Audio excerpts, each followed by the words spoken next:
अमरावती शहरातील अभियंता भवन येथे आज एक विशेष आणि गौरवपूर्ण कार्यक्रम उत्साहात पार पडला। समाजातील विविध क्षेत्रात कार्य करणाऱ्या लोकप्रतिनिधींचा सत्कार करण्यासाठी हा कार्यक्रम आयोजित करण्यात आला होता। या कार्यक्रमाचे प्रमुख आयोजक गजानन पातुर्डे होते। त्यांच्या पुढाकारातून अमरावती जिल्ह्यातील सर्व आमदार आणि खासदार यांचा सत्कार करण्यात आला। कार्यक्रमाची सुरुवात दीप प्रज्वलनाने करण्यात आली। त्यानंतर उपस्थित मान्यवरांचे पुष्पगुच्छ आणि श्रीफळ देऊन स्वागत करण्यात आले। गजानन पातुर्डे यांनी सर्व मान्यवरांचा श्रीफळ देऊन सन्मान केला। यावेळी उपस्थित लोकप्रतिनिधींनीही आपले मनोगत व्यक्त करताना अशा सन्मान सोहळ्यामुळे समाजातील एकात्मता आणि परस्पर स्नेह होत असल्याचे सांगितले। अमरावती अभियंता भवन येथे पार पडलेला हा कार्यक्रम अत्यंत नियोजनबद्ध आणि उत्साहात वातावरणात संपन्न झाला। कार्यक्रमाला विविध क्षेत्रातील मान्यवर, समाजातील कार्यकर्ते आणि नागरिक मोठ्या संख्येने उपस्थित होते।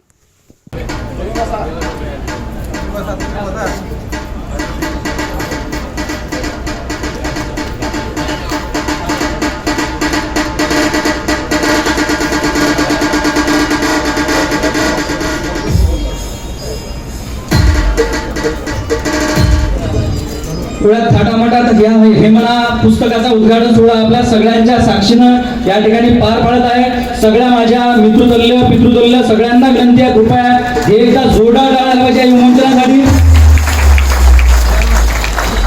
अशा प्रकारे या प्रसंगी सर्व प्रमुख अतिथींच्या उपस्थितीत सर्वांच्या आशीर्वादानं प्रेरणेनं हे म्हणा या पुस्तकाचा उद्घाटन सोहळा या ठिकाणी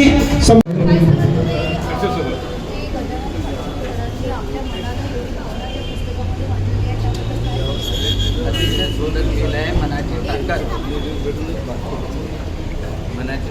त्यांनी यामध्ये दर्शवली आणि प्रत्येकाने मनावर जर काम केलं तर कुटुंब चांगलं राहतं। आणि एवढे मोठे इंजिनियर शिकलेले परदेशात न जाता भारतात राहून भारताची जी विरासत आहे त्या विरासत जोपासली त्यांनी आणि ती विरासत जोपासताना भारतामधली संस्कृती टिकली पाहिजे, भारतामधले कुटुंब टिकले पाहिजे, भारतामधल्या येणाऱ्या पिढीवर संस्कार टाकले झाले पाहिजे आणि शेवटी विश्वाला मार्गदर्शन करू शकेल ही ताकद जी भारतामध्ये आहे त्याला उजाळा मिळाला पाहिजे अशी भावना त्यांची आहे।